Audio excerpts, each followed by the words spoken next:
Mga langga, ito na ang oras at saka schedule sa tinatawag na may typhoon daw. Uh, Tiningnan ko yung mga kahoy, yung mga dahon, hindi gumagalaw mga langga, kaya nag-alala ako mga langga.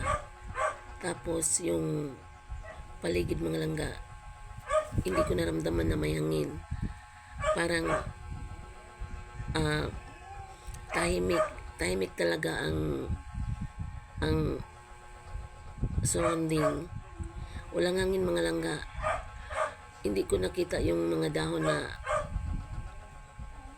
gumagalaw.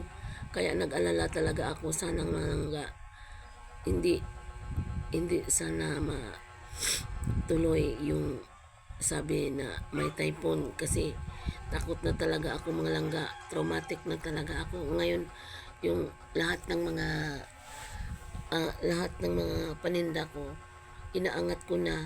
Kung ano man ang nakahang dito, ganun naman ka ano ang tubig, hindi naman makalampas yung tubig. Pero hindi ko alam sa ngayon, kasi sabi nila ano daw, malakas, kaya takot din ako mga langga eh. Ngayon maya magligpit ako mga langga sa yung aparador ko. Yan may doon pa sa sa kusina, may pangangat pa ako. Tapos pagod ako kasi parang iba ka ang ko ngayon eh, pakiramdam. So ngayon mag-umpisa na ako magligpit, kaya medyo nag-alala ako sa situation ngayon mga langga. Thank you.